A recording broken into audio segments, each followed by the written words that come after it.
And the big reason why what's developed is where you have mobile providers, they're competitive. There used to be four major providers, now there are three major providers, but the cable companies have the ability to package mobile connections as well. So you have people solving for different niches, right? So you have prepaid carriers, for example, that are focused on the Hispanic population or immigrant population or things like that. And then really the underlying theme there is there's a lot of competition in those markets.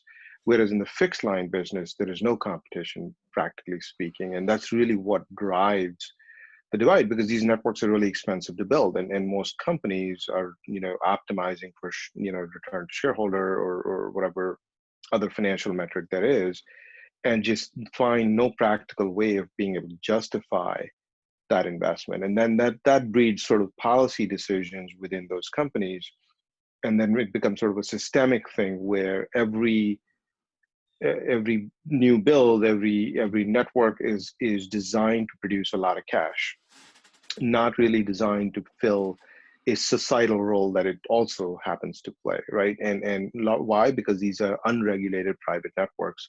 And if you compare that to utilities, electricity, water, gas, etc., they're regulated, whether they're private or not, they're regulated and they have certain societal requirements imposed on them. And I think that's really what's the light that's being shined is the structural part of some of these businesses is just a question mark, and it requires a lot of investment, and as a result these are hard businesses to take on and get into, which is why you don't find anybody in Silicon Valley financing any of these, because there's no quick buck to be made here.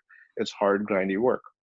There are geographic divides as well as socioeconomic, and it's if you take the idea of sort of, well, I'll say rural parts of the country, and rural also encompasses remote, dense parts of the country. So you could have a really nice, fabulous town in the middle of, a valley somewhere, whether it's Kalispell, Montana, or whether it's Bend, Oregon, or it could be any number of those kinds of towns. You have similar things emerge.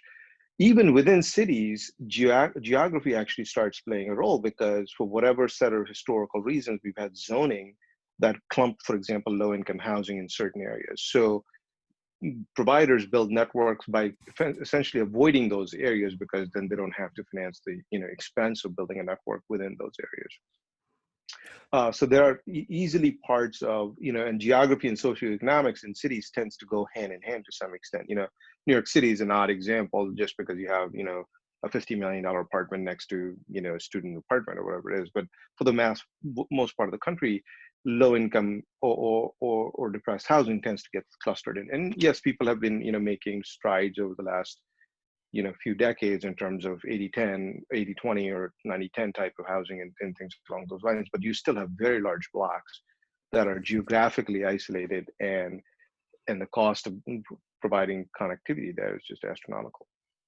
Starry is an essential service during the pandemic, and much of what you do kind of gives you a broad view of network trends. So what are you seeing in terms of network performance and traffic during the pandemic? Consumption, even on the downlink side, is near doubled because people are staying at home and there's higher concurrency. I think the biggest trend that we're seeing is the overall uplink performance and uplink consumption. And what I mean by that is most networks obviously have a downstream and an upstream component to them. And depending on how the network is constructed, you could have a asymmetrical network, meaning it has a giant pipe coming down, but a very narrow straw going up.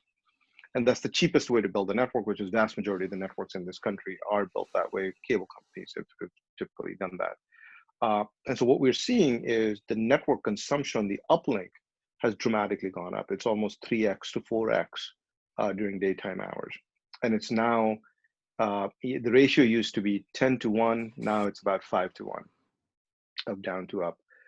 And that's really a trend that's going to continue, in my view, just because this is going to change a lot of people's habits. People are realizing that a certain workforce can work from home or can be equally productive, or there may be parts of the day where they will work from home. And all of those collaboration tools that we're now beginning to get used to are shining the light on inadequacy of that kind of a network topology.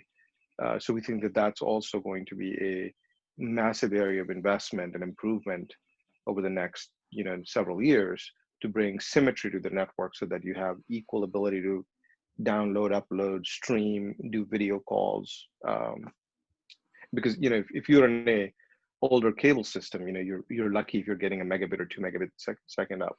And to do a high def video call without a whole lot of packet loss, you need at least 20 to 25 megabits a second up.